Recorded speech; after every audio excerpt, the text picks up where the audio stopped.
Alrighty, Jacob Peck here with more from Ted Greene's Modern Chord Progressions. And today we're going to be looking at good old page 34. Now, some fun stuff on page 34 of Modern Chord Progressions. Let's see what happens here. First progression, we're in the key of C. He chooses a very interesting A minor 11 chord. We'll talk about it. A 3 and a 4 and...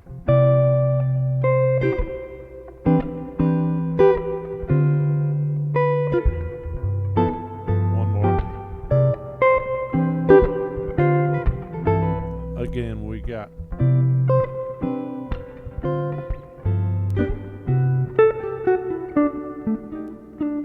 and a 1, 2.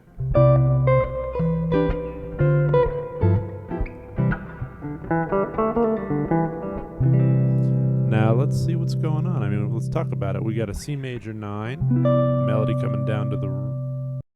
Ooh, I played it wrong, my friends. Right? I've been going. But Ted wants us to go like this. He wants us to go. Ooh, that makes it trickier. He wants us to drop it down to the major 7. I see now.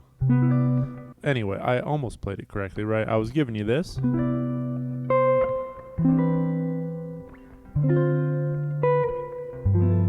Ted wants this, and it complicates the fingering of the C major 9. He wants this. Oh, I'll try it again. Ted wants that. So the melody dropping down to the major 7.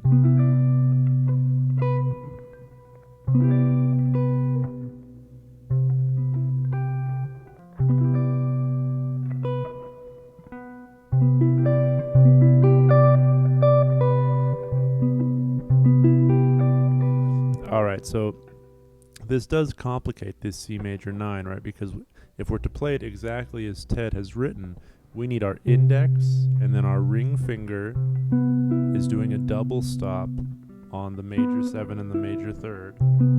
Then our middle comes in to get the 5th. So the hardest part so far is that double stop. Then our pinky's coming in to get the melody note, or the 9 on top. And then to get the next melody note, we have to use the 5th finger technique and use, this, essentially use this part of our index finger to get that major 7. So when the pinky lifts up, your index is grabbing that 7th fret of the high E. So that's tricky. I even missed it. I thought he was doing this to the root, but he's going. Oh, see that? He's doing that. And the hardest thing is just getting the ring finger to do that double stop, which you can do. And it gets easy over time. It gets easier. Anyway, so there's our first chord. We're going to this A minor 11. Now looking at this, you may ask yourself, beautiful chord. Right, you may ask yourself, how is that an A minor 11? Well, let's think about it in terms of A being the root. If A is the root, then on the bottom we have the 5th. It's E. Here we have the minor 3rd. So 5th, minor 3rd. There's the 11, followed by the flat 7, and then followed by the 9. So this is a rootless A minor 11 chord. Now, honestly, when I look at this, I'm more inclined to understand it as an inversion of a C major 7 chord. All right, if I'm thinking of it in terms of C, you've got the 3rd, then you've got the root, then you've got the 9, then you've got the 5th, then you got the major 7. And you could put a C on the bottom, but we're trying to get a feeling of harmonic movement here. And Ted will do this a lot. Like, I'm sure there's another part of this book where he shows that same chord as a C major 7, right? But he's wanting us to see different ways of interpreting the shapes, right? Different ways of interpreting the harmony. So notice an A minor 11 without a root is also equivalent to a C major 9, right? So anyway, pretty cool. Let's see if we can get those first two chords smoothly. 3, 4. And a little easier territory here. You got this D minor 7 with the melody dropping down to the 6, G13. These optional notes, and resolve to whatever. Whatever, C, whatever, right? Resolve to C. Let's see if I can get this smooth. 3, 4.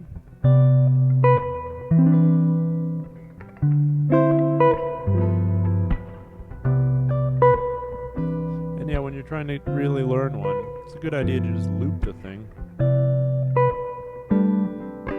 I'm making errors on that A minor 11. And one more. Ooh, one more.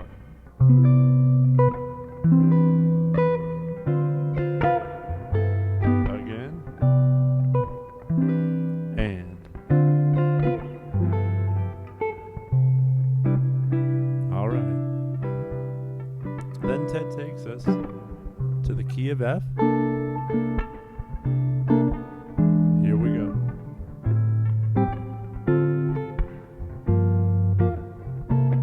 That's fun. Ba. Right, A minor 7, nothing too tricky. D minor 7, nothing too tricky. G minor 7, nothing too tricky. Now this guy, the C, he's calling it a C7/6. I just call it a C13. Great shape to have these 13 chords, right? 1, flat 7, 1, 3, 6, or 13. On top, let's hear it again.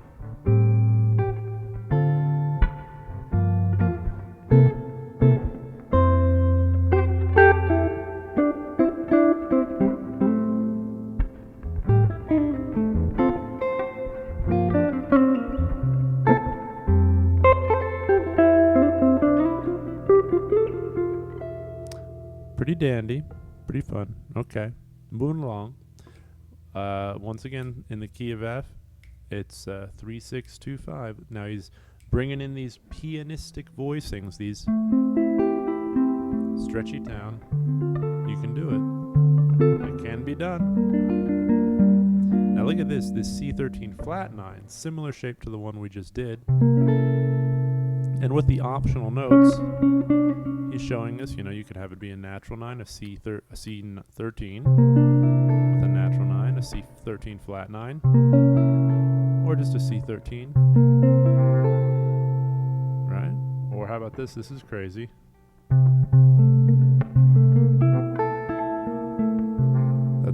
Don't do it. It hurts. 1, 2, 3, 4.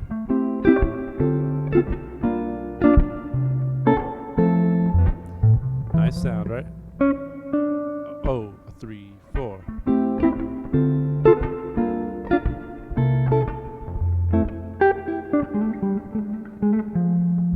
Good times. Now this one, okay.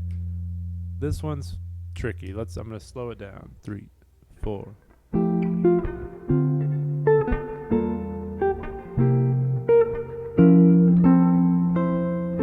So that's a fun move, right? That's a fun move.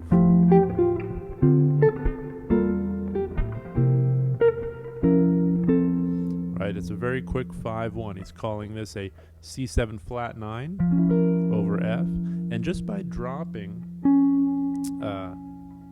this D flat and this B flat down to C and A, you're turning it into an F major 7. So you've got this a very quick 5/1. C7 flat 9 over F, right? That's the flat 9, that's the third, that's the flat 7, that's the F on the bottom.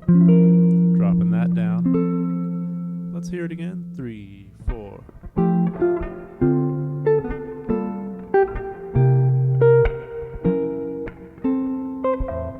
That's nice, right?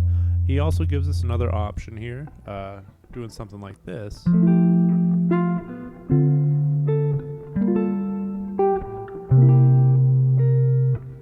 What is this, Ted?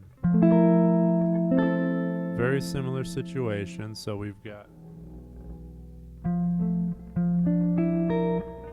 this thing, it's a C, he's calling it a C9 into an F major 7. C9 over F. So previously we had a flat 9, now he's naturalizing the 9 and dropping the 9 and the flat 7 down to A and C, gives you the F major 7, that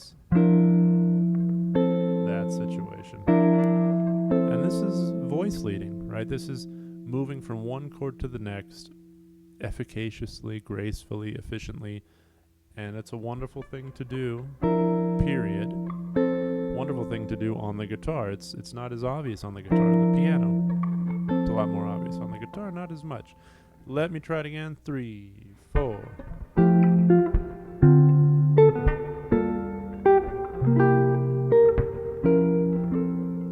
And one more time with the second ending. It's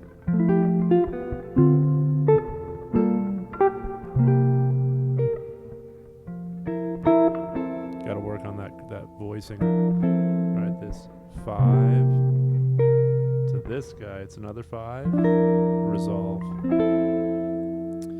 Tricky stuff. All right. Well, that was some of page 34. A lot of it in the key of F. I'm gonna play the first. I'm gonna play all 3 of those progressions in F. 2, 3, 4.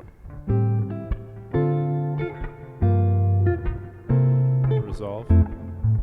Here comes the next one. And resolve. And last one, 3, 4.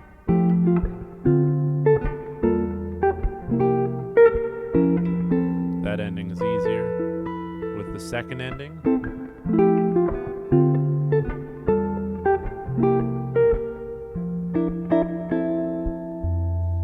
those are the first few progressions on page 34. Give it a whirl, give it a try, and I'll see you later.